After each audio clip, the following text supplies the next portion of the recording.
आज की ये हिंदी कहानी स्त्री का घर थोड़ी सी इमोशनल है, लेकिन इमोशनल होते हुए भी इसका संदेश बहुत अनमोल है। आपकी आंखें थोड़ी नम करने के साथ साथ आपके दिलो दिमाग पर यह कहानी छाप छोड़ जाएंगी, इसलिए इसे एक बार पूरी जरूर सुने और हमारे चैनल को सब्सक्राइब जरूर करें और वीडियो को लाइक करना न भूले। स्त्री का घर इमोशनल कहानी। तुम्हें कितनी बार बताया है, मेरे तैयार होने से पहले मेरा नाश्ता तैयार हो जाना चाहिए। शादी के 25 सालों बाद भी मुझे क्यों बार बार एक ही बात बतानी पड़ती है? लता, तुम्हें क्या है? तुम तो आराम से घर पर रहोगी, मुझे काम पर जाना पड़ता है। तुम हो कि हमेशा बेवकूफ़ों जैसी हरकत करती हो। अगर तुम ये जानबूझकर करती हो तो याद रखना, मुझसे बुरा कोई नहीं होगा। आज भी प्रशांत का पारा चढ़ा हुआ था। इन कटु शब्दों में अपना गुस्सा उतारते हुए, गीला तौलिया कुर्सी पर फेंकते हुए प्रशांत गुस्से से लता की तरफ देखने लगा। लता के लिए प्रशांत का ये बेवजह का गुस्सा कोई नई बात नहीं थी। वो महीने में 3-4 बार ऐसे ही लता पर बरस पड़ता था। पहले पहले लता उसका विरोध किया करती थी, लेकिन जब कई सालों तक प्रशांत में कोई बदलाव नहीं दिखा तो लता ने खुद को ही बदल दिया। अब प्रशांत के कुछ भी कहने से लता को कोई फर्क नहीं पड़ता था। प्रशांत की हर बात वो चुपचाप सिर नीचे झुकाए सुन लेते थी। शादी के पहले 5 साल तक लता ने पूरी कोशिश की थी कि प्रशांत को बदला जाए, लेकिन फालतू का गुस्सा करना और बाद में लता को भला बुरा कहना, यह मानो जैसे उसकी आदत बन गई थी। कोई भी वाद विवाद होता तो प्रशांत सीधा लता को बोल देता, अगर मैं तुम्हें अच्छा नहीं लगता तो क्यों नहीं चली जाती अपने मायके? क्यों रहती हो मेरे साथ?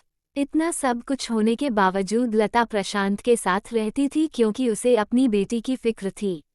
और वह जाती भी तो कहा, अपने बूढ़े हो चुके माँ बाप को इस उम्र में परेशान करना वह नहीं चाहती थी। समाज और लोग क्या कहेंगे, ये भी तो उसे देखना था। वह इतनी पढ़ी लिखी भी तो नहीं थी कि खुद जाकर कोई नौकरी कर सके और अपना और अपनी बेटी का पालन पोषण कर सके। लता को अब अपनी फिक्र नहीं थी। उसको फिक्र थी तो बस अपनी शादी लायक हो रही बेटी की। लता नहीं चाहती थी कि पति पत्नी के झगड़े की वजह से काव्या डिस्टर्ब हो।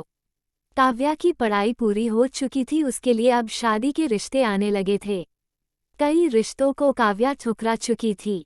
2-3 महीने बाद एक अच्छा रिश्ता आया। रिश्तेदारों और पहचान के लोगों ने भी लड़के के बहुत गुणगान किए थे।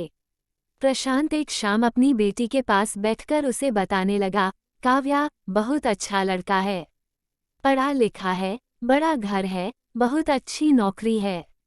ऐसे रिश्ते बार बार नहीं आते बेटा, इस बार मना मत करना। काव्या अपने पिता से ज्यादा बात नहीं करती थी। शायद डरती थी या शायद नफरत करती थी, लेकिन आज वो अपनी पूरी हिम्मत इकट्ठा कर बोली, मुझे अभी शादी नहीं करना है पापा। मैं नौकरी करना चाहती हूँ, खुद अपने पैरों पर खड़ी होना चाहती हूँ। हाँ तो उसमें क्या बड़ी बात है? मैंने लड़के से बात की है, वो तुम्हें किसी बात के लिए नहीं रोकेगा।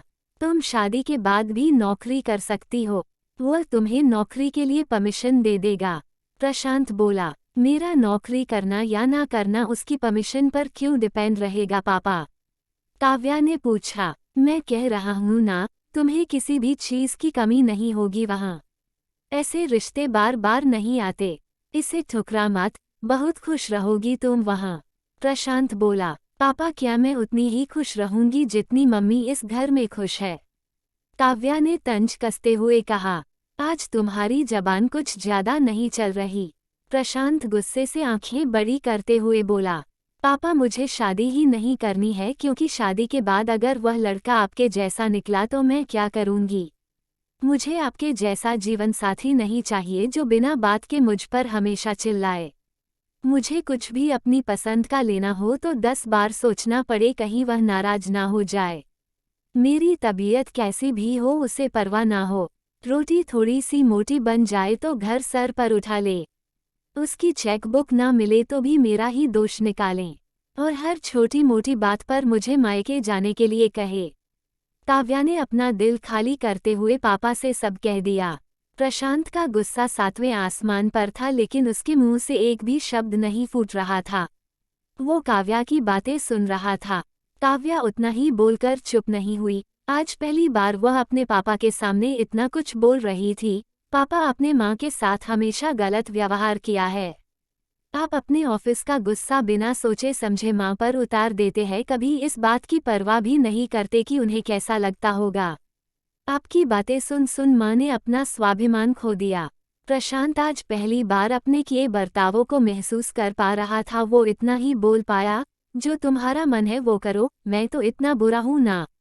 काव्या ने प्रशांत का हाथ पकड़ा और बोली, पापा मुझे सिर्फ एक सवाल का जवाब दे दो, क्या आप चाहेंगे कि मेरा पति आपके जैसा हो? अगर आपका जवाब हाँ है तो कर दीजिए मेरा रिश्ता आज ही, और ना है तो मुझे आत्मनिर्भर बनने दीजिए। प्रशांत कुछ भी ना बोल पाया और वहां से चुपचाप बाहर चला गया। आज उसे लता के सामने जाने में शर्म आ रही थी। चलते चलते उसकी आंखों से आंसू बह रहे थे। प्रशांत ने आज से अपने आप को बदलने का निश्चय किया। अगले दिन से लता ने अपने पति में काफी बदलाव देखा। वह सोचने लगी कि जो हिम्मत काव्या ने दिखाई है, वो हिम्मत अगर मैं पहले ही दिखा देती तो शायद आज परिस्थिति कुछ और होती। अब काव्या पढ़ लिख कर अच्छी नौकरी करने लगी थी और 3 साल बाद उसके लिए एक अच्छा रिश्ता आया और उसकी विदाई पर प्रशांत बोला, बेटा तू हमेशा खुश रहेगी क्योंकि तेरा पति तेरे बाप जैसा नहीं है। प्रशांत की यह बात सुनकर लता और काव्या की आंखों से आंसू बहने लगे।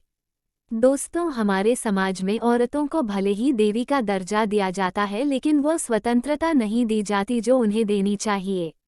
उन्हें बचपन से ही बताया जाता है कि वो पराया धन है। स्कूल से आने में देर हो जाए तो पिटाई मिलती है।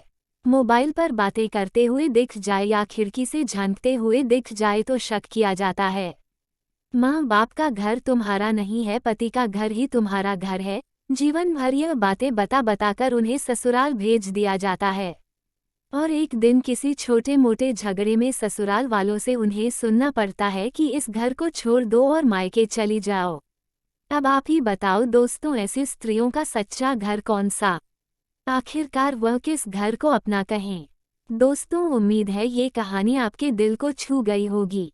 ऐसे ही सीधे दिन तक उतरने वाली कहानियाँ सुनने के आप हमारे चैनल को सब्सक्राइब जरूर करें।